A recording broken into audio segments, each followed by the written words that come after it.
fact, Buddhism does not have a holy war doctrine or theory because it doesn't consider war can ever be holy. War sucks in general because there's the fog of war, the whole thing. Many things happen that nobody intended, who starts the war, who fights the war. Therefore, aggressive war is simply there is no possibility of its being holy. That is an unfortunate aspect of people who have a spirit religious tradition where they think that somehow they're supposed to convert other people to it, and if people are not a member of their tradition, they should be exterminated in some way, corrected in some way, converted in some way. And that's not, Buddhism doesn't believe in that. And so there's no holy war doctrine. And for years, I even said there was no fighting doctrine of any kind. And then I discovered I was wrong because it's a huge literature. And eventually, my friend Samdong Rinpoche, who was the prime minister of Tibetan government in exile for 8 years, and before that, a very famous and important scholar in India, founded the Central University of Tibetan Studies, and so on. Really great guy. I've known him since, nearly teenagehood. We lived in the same house when we were both in our 20s. And he discovered, and then my friend Geshe Jamspel translated, the Bodhisattva Gochara, etc., which means the field or the range of the Bodhisattva. Sutra, which is a sutra in Buddha's time, with Buddha appearing and Buddha asking a certain person called Satyavati, the truthful one, to give a theory of a just defense when it is allowed in a way by Buddhist nonviolent ethics to defend yourself when invaded by another country, which of course is the condition of the Ukraine. So I'm doing this in the context of our struggle with the Ukraine. And really the Ukrainians struggle with the Russians, let's put it that way. Their dire necessity of trying to defend themselves against the overwhelming Russian force, and the Russian force being used with impunity by, I don't think a madman, but someone who feigns aggressive madness in order to, berserkerhood, which is an old war strategy, who feigns berserkerhood to intimidate the enemy. And I noted that the president or prime minister of Finland cleverly said that he thought that President Putin was a sane person who was feigning insanity. And that would be feigning the berserker mode, like that Alexander the Great supposedly would go berserk before a battle. And that way, spur his troops into more vigorous action than they otherwise perhaps would have manifested.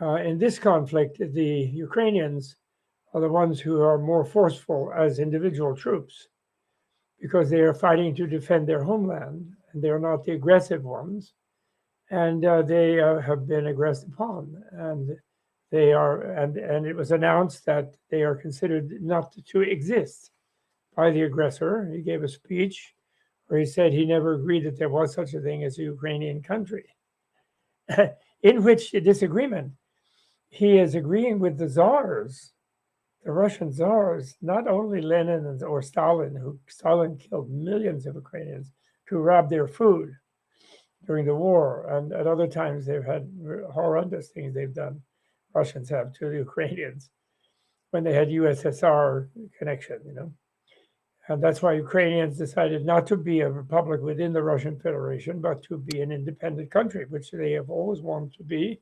They have always been for hundreds of years, not for recently, not just recently. Nobody just granted the Ukrainians independence. They have been independent forever. And the Russians have tried to absorb them and swallow them and assimilate them forever. So Putin is only repeating an old Russian mantra of the Ukrainians have to be Russians because we want that land. We want to get to the Black Sea. We want all that agricultural land and so on. And we want to make the Ukrainians learn Russian, period, and forget their slightly different Slavic language. French. Italian and Spanish. The Italians should claim the Spanish or should really speak Italian and vice versa, because they're very, very close. And they're coming from Latin, And Slavic languages, wherever they come from, maybe from Sanskrit, actually, they're also very, very close. So, in the Slavic language family. So this is the problem. Now, one note that has not been introduced in this issue is the nonviolence note of the Buddhists. And in this sutra, Satyavati, he tells what is the Buddhist theory of self-defense. And that is, if you're invaded by an enemy king, he's talking in terms of ancient society, so an enemy king, he says. And if you are invaded by an enemy king, your job is to decide whether you can resist that invitation. If you're completely overwhelmed, where with really only a self-immolating type, suicide attack type of ability to defend yourself, then you should not defend yourself violently. You should surrender, because if you don't, then more violence occurs, because you will kill some of the invading soldiers, you will draw blood from the invaders, but you will inevitably lose, and thereby the invaders will oppress, and when they oppress you and they institute whatever regime they plan to over your kingdom, they will be more violent and more oppressive than they would if you hadn't resisted. And in a case where they have threatened to kill your leader, then I guess going along with that, if we extrapolate it into that circumstance, not make a subsidiary king out of the neighboring king, which would be the ancient method. But the modern method would be the modern situation is Putin claimed he just wanted to kill Zelensky, the Jewish Zelensky, who he claimed was a Nazi, and so he threatened with assassination, really, the president. So in that case, if that were the case, then actually Zelensky should have surrendered, told his people to surrender, and left the country to avoid the assassination. Maybe set up for them a government in exile if there was an appetite to do that. But he should have done that so that the terms of oppression would be lessened and less bloodshed overall would occur. However, Zelensky made the judgment, which I concur in personally, to my surprise, that the Ukrainians definitely want TED. They had showed that in the Maidan, in the so-called Orange Revolution, which was not provoked by the United States. The reason the United States would not provoke such a thing is that, and it's completely false, pretending that other people agitated it. That's just Putin saying that the Ukrainians themselves have no agency, which is a disrespect and it's kind of genocidal attitude about the Ukrainians. They don't exist, so they couldn't have wanted to be free, right? Whereas actually they did want to be free. They overthrew against a very strong Yanukovych, using Russian backing to oppress them, just like the guy in Belarus that just did kill a lot of people and is torturing many more right now, I'm sure, because he was voted out of office, and he wouldn't accept that because he's one of these horrendous dictators. And then the Russians came in and backed him up. He might have had to accept it, except the Russians backed him up. And they came in and they showed his people how to shoot their own people who protested and torture them, intimidate them, knock down even an international airline, to imprison one of them, their leaders. So, in other words, in this case, Zelensky felt the Ukrainians would be able to defend themselves. Of course, they did need weapons, and they did need assistance from others in the form of weaponry, which they were receiving. Our traitorous Benedict Arnold Trump, who I never call president because he never was, because he never agreed to abide by an election. So therefore, the fact that he got a few numbers and he was able to move into the House, basically move his business into our president's house, and then want to stay there forever as a dictator, that's not serving as a president. He's a traitor, Benedict Arnold, and he betrayed us to the Russians, and he was betraying the Ukrainians by withholding their arms and not allowing their president to have a meeting with him, and not showing the Russians that we would support them, although he wouldn't fight for them. And we didn't have to have them in the NATO in order to fight, in order to support them, however, as a free country, as our mandate to support democracies in the world. That's our mandate, America's foreign policy mandate. So, and not only that, but also support democracy in America is our mandate, which we have to return to now. We are returning to now. So anyway, he says, therefore, if you can resist this invader, do resist him and expel him. But when you expel him, when you get him, push him out past your border, and he's of course thinking in terms of old-fashioned war, where you're dealing with an army to army. And don't pursue him back into his country and invade his country. Stop at the border. Let him know you could pursue him, but don't. And then impose a treaty of non-future invasion on him under certain penalties, perhaps some reparations or something like that, because you defeated him in his effort to conquer your country. So that's the theory of a just defense. In other words, it's a theory intended to minimize violence and minimize collateral damage and loss of life, even loss of life within the militaries, of both sides, actually, because it's operated in an awareness that actually the common citizens of almost all countries don't really want to die to fight for their kings, except defensively. If their own house and their own way of life is being invaded, their own families will be raped and destroyed and so forth, then they will fight. Then they have a license to fight. But they don't want to go fighting on wars of invasion where they might die just to increase territory or something. Because they're not really survival necessary, and it's just a game of bad kings, basically, has been for thousands of years, pretty much. A few emperors in between, a few empires in the old days, which they could get away with. But now it has been, in the modern time now, of course, so that's the Buddhist view of the just defense. And in that light, therefore, we can consider the Ukrainians justly defending themselves, as they've shown over 2 weeks that vastly outnumbered and outmachined, equipment-wise, they have still defended themselves. They've lost some parts here and there. And of course, the only way they really have lost is by a completely criminal war crime or crime against humanity method of the Russians of attacking civilians and destroying civilian infrastructure and killing civilians and threatening and intimidating them. That's been the method. And now to sidestep a little bit before coming to my thought on that.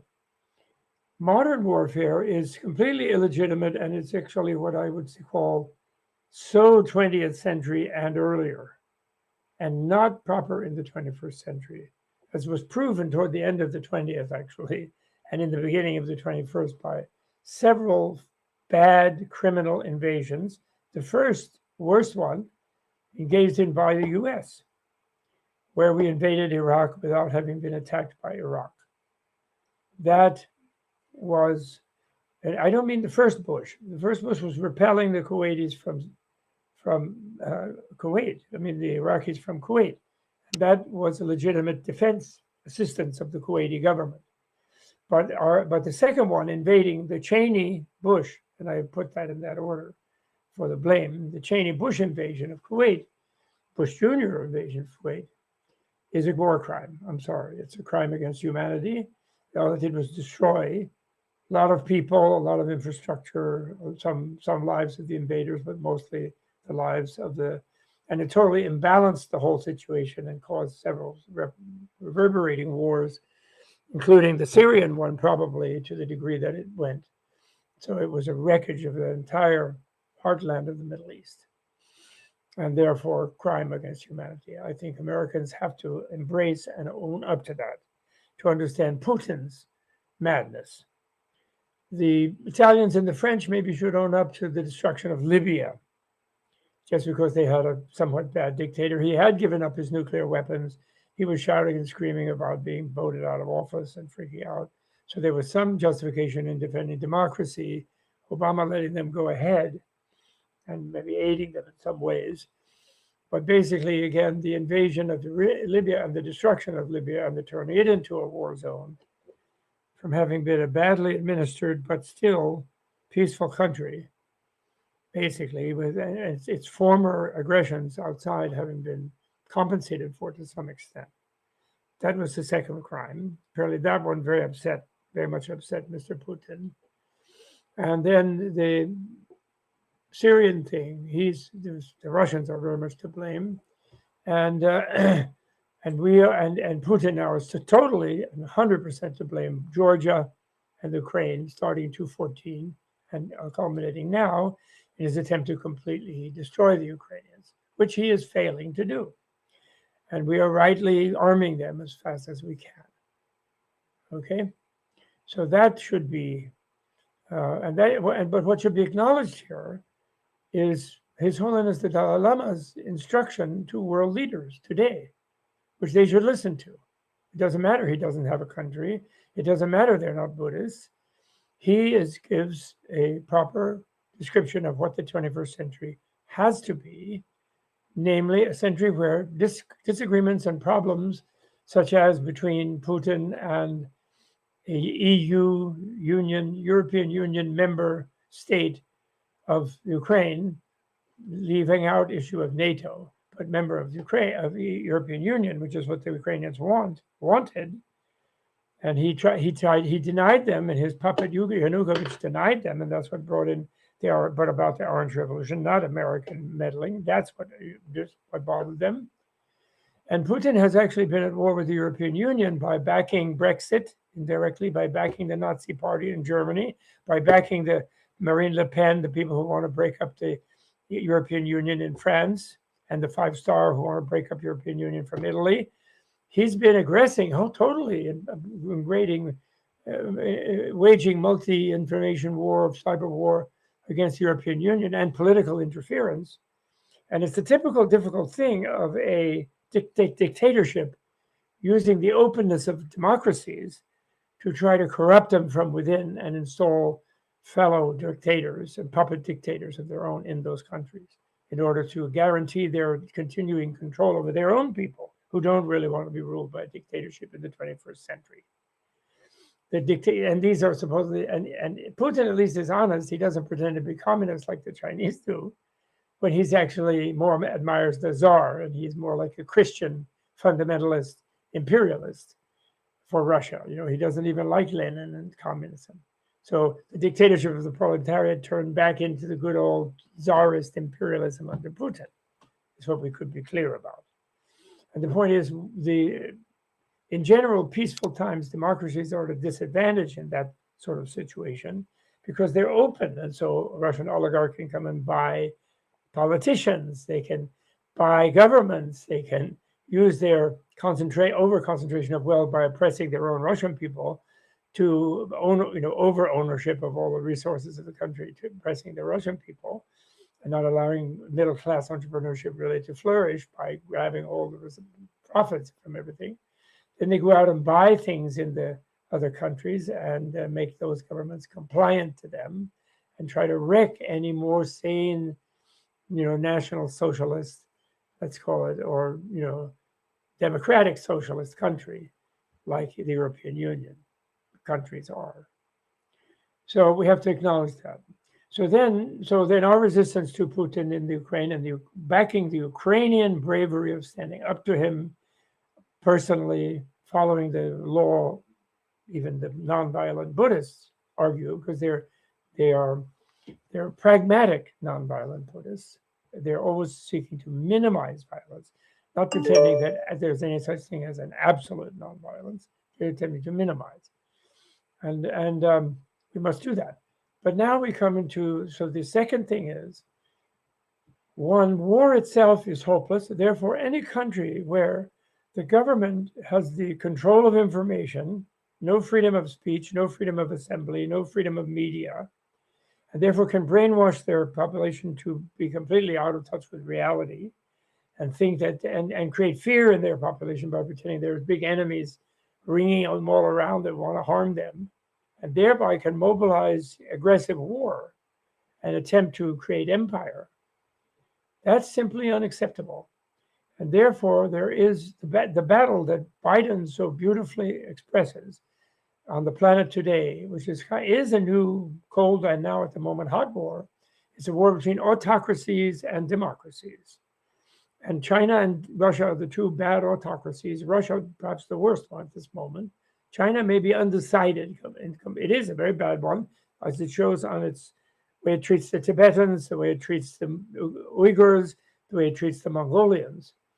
It's bad. It showed that already, but it hasn't attacked, and then it just did it to Hong Kong. But it otherwise doesn't attack, any kind of other nation yet. I mean, India a little bit, but not full scale, not yet. It obviously will. It showed its intention to, especially if Russia were to get away, that it would. Taiwan, people say. But Taiwanese will also defend themselves. They're also very capable of defending themselves. And they're not easily going to be able to. And Japan and we in Australia and India will help them. So that's not going to be easy for them, as they are now seeing Ukraine as no pushover for Russia.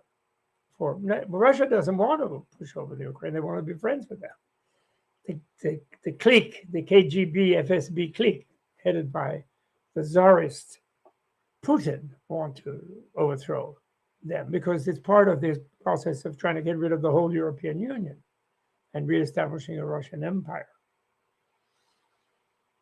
Now we come to the 21st century, how it should be a time of dialogue and free speech, and people justifying what they do reasonably, and negotiating and compromising. And there's a very easy compromise with Ukraine. We, the European Union, could accept them as members, could offer to the Russians membership also in the European Union, but they'd have to meet democratic standards. You'd have to release the media. To have a free media, it'd have to allow true elections and election monitors. They'd have to allow freedom of speech and assembly. They couldn't just monopolize all power by the oligarchs in order to enter the European Union. Neither could Ukraine. Ukraine would have to apply, has applied, and will hopefully be accepted soon, even before their infrastructure is completely crushed. Russians do have the ability to flatten, like they did Syria, like they helped Assad do in Syria. They could flatten the whole country, obliterate its whole infrastructure, and genocide lots of Ukrainians. That still would not stop those that survived from fighting them, so it would just be useless for them. They would have wrecked an asset on a friendly basis that Russia had as friends, as a producer of grain and skilled and industrial productions of things. They would have turned that into a ruined place that someone would have to repair. Instead, because so it's totally asinine, and eventually Russian people would know that, and hopefully then they really would insist, as they did in the 90s, on overthrowing the kleptocracy, the KGB, FSB runs, CIA type, Russian CIA type run government, like they did in the 90s. They did that, and some of their own leaders from within the Communist Party, Gorbachev, enabled them to do that. They did that, and Yeltsin. But now we have the issue of the terrorism practiced by this clique in Russia, the Communist Party, the oligarchy, the Kremlin oligarchy in charge of Russia, of threatening the West and the world with nuclear attacks. And then everybody's shying away as far as the real moving into more strongly support the Ukrainians' bravery, which is defending the European Union itself, actually. Because that's what this issue is about. This all started with the Ukrainian effort to join the European Union. It was not NATO, it was the European Union. In order to have government monitored from outside as keeping democracy alive and not succumbing to Russian installed oligarchs, which they had a number of them. So now we can't really support him with a no-fly zone, for example, which they're begging us for, because he can bomb and flatten them with impunity with planes. And we can't do it with our pilots. We can give planes, but that's on the edge of it, but not pilots. And we can't enforce a no-fly zone because that could lead to nuclear war. We are threatened. We are not threatening them with nuclear war. We're threatening, our deterrent is nuclear retaliation. But he's then feigning madness to intimidate us. And this intimidation, along with the hardship of shifting away from Russian gas and oil in Europe and things like that. And also the pressure put on people like Boris Johnson, other by the Russian oligarchs who own Londongrad, not to mention someone like Deripaska, an oligarch who has a big factory in Kentucky and owns Mitch McConnell, or they own Trump, and they have luckily they now being blocked on the internet. They can't aid the insanity movement in America, which is a good thing. One of my writing heroes, Umair Haq, has pointed that out beautifully, that Twitter is much cleaned up, and maybe Facebook, I don't know, because I don't follow that well. But my point is, then we have to rely on our deterrent, and we have to judge Putin more skillfully, that the kind of insanity he has does not override self-preservation on his part. It's been since childhood, he was known as someone who, because of smallness of size physically, he's not big and tall, didn't weigh 250 pounds and so on. He would, in a schoolboy quarrel or gang fight or something, he would always escalate and terrorize the opposing gang by, taking out a broken bottle or something to really bloody and even kill somebody who wanted to just have a fight with him and his friends. He was known for that. But he didn't get killed. He didn't kill anybody, as far as we know. At that time, now he's killing people. But he, on the other hand, he has his own plan for himself. He has his sense of destiny. He's going to restore the Tsarist Empire. It isn't really the USSR, it's the Tsarist Empire, to be clear. A Christian Tsarist white empire. So it's really basically Nazism, a Russian version of Nazism, and backed by weird philosophers like Ilyin and Dugin, and people, we should be aware of that. So he can threaten nuclear, but he won't use nuclear. So we can be a little braver in the margins of supporting the Ukrainians, is what I wanted to say. So that's what I wanted to say, those things. We should definitely get planes to the Ukrainians as fast as possible. Maybe we could help them hire mercenary pilots that weren't actually in the US Air Force. And it's good that we cut off all the Russian cyber war people. And we should be very alert to any moles they have in other non-Russian countries that could still, robot us and screw up our information and spread disinformation in Europe and in America, to hold out in a longer run against this Tsarist imperialist effort by the KGB people. Okay, so I just thought that I haven't seen complete clarity in this. Some old-fashioned 20th century sort of great Russian, experts, quote unquote, are quoted on CNN and places talking about, oh yeah, well, we really provoked them with NATO. Never mind NATO. NATO was there to protect against the Soviet Union's occupation of half of the Warsaw Pact and all of their invasion and their staying in Eastern Europe. Notice America did not put puppet governments and stay in Western Europe. It allowed Western Europe to be fully democratic, sent money with the Marshall Plan. Yes, it left some troops to help them defend themselves, making them maybe lazy, especially everybody wanted Germany to be lazy about defending itself, not to be militarized, but in a way making them lazy about paying for their own defense. But that was just in a rebuilding phase.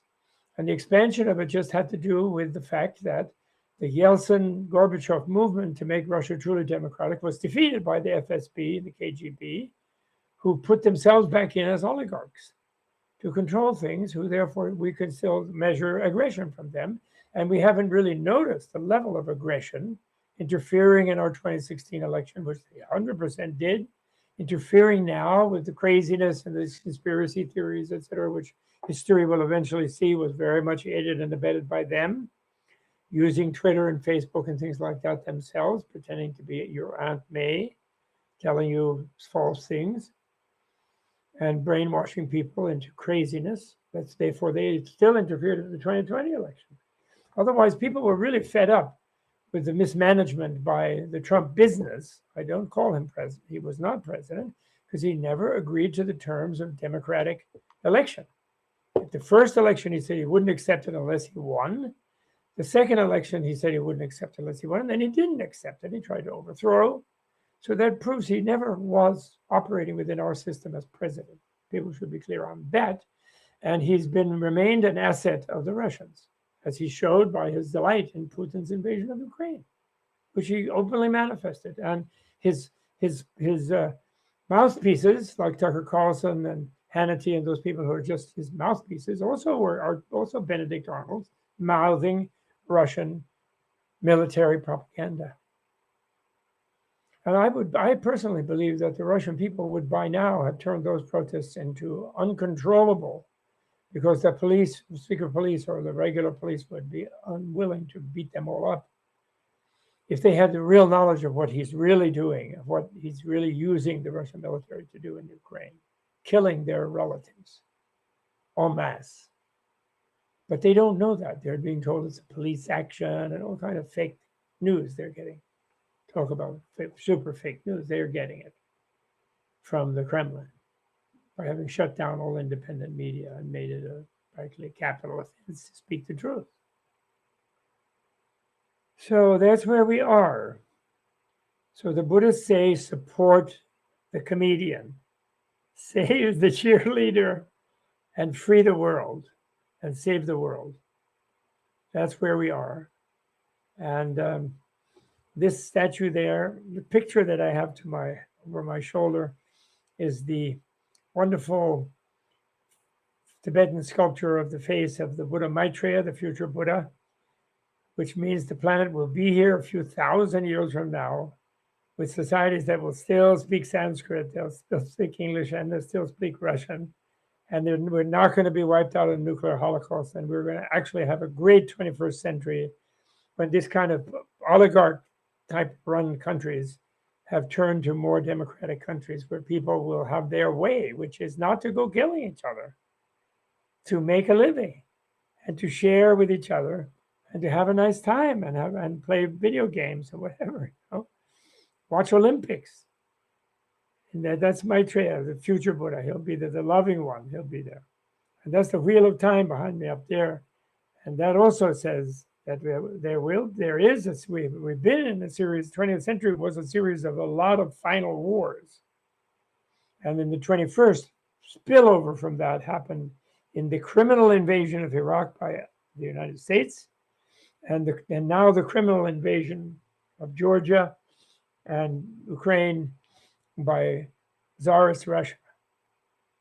And they have to stop both of them.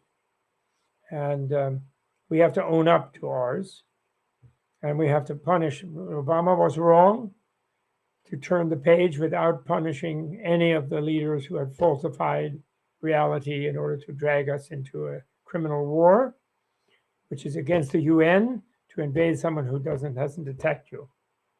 Preemptive war is a criminal doctrine, not a good logical New Age doctrine. It's criminal. So that's really just 20th century spilling over into 21st, as is Putin's attempt to Tsarist Russia, and as will be China's attempt to invade India or invade Siberia or the various places they really can invade. And they want to, they plan to, if things keep going well for autocrats. Because they have to, you understand, this is why the dictatorship no longer functions. It's like military connects to a dictator type of king in traditional political theory. And traditional type of king uses war to deflect resentment of people if that king is too oppressive on his own people. So that's a connection of dictatorial kingship and war.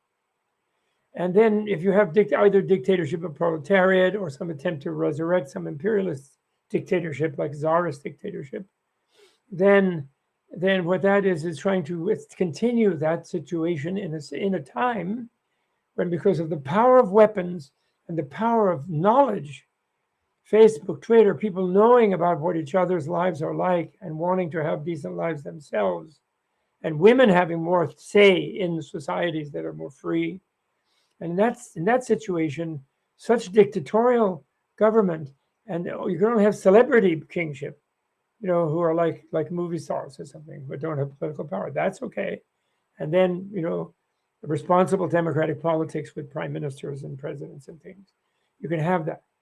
And then that can get corrupted. It has to be cleaned up all the time and blah, blah, and that goes on. But you don't have the autocrat who can really falsify the whole life. You create an alternate reality within their country and then send people out to kill other people and be killed themselves. That's no longer doable on our planet. It's obsolete. Jonathan Shell proved it without Buddhism, based on the Velvet Revolution and based on analysis of von Clausewitz, for you political scientists. The Unconquerable World, he called it. Brilliant work. And I'm arguing it from a Buddhist point of view as well. And it should be clear in common sense point of view, because that is that Buddhist point of view. That was Jonathan Shell's point of view. When you can only destroy the neighboring country, war is no longer viable, one. And two, when war upon escalation leads to both sides losing, war is no longer viable, either one. So thank you very much. I dedicate the merit of this to everyone becoming enlightened. Not everyone becoming Buddhist, it's not necessary. Everybody becoming enlightened in the terms of their own common sense and kindness and good heart. And President Putin, you have a good heart somewhere. You like to go fishing in Tuva. You like to ride your horses, whatever. You have fun, have your fun. And you can arrange to not be, we're not executing W for wrecking Iraq and Cheney. We might charge them a little something, some reparation fees, and we're not going to execute you, so you can back down and minimize the damage you are causing, which will just bounce back on you, and find your good heart and your happiness and control that savage temper of yours. Okay, you can do that. We're confident you can, you should, and you must. Don't bother with brandishing weapons that you cannot use. No one can use. We can't, you can't. And cool down, okay? And let's have a peace quicker, so we destroy less nice houses, less nuclear power plants, less fields, less people, okay? All the best. Dedicate that merit. Okay, Justin, how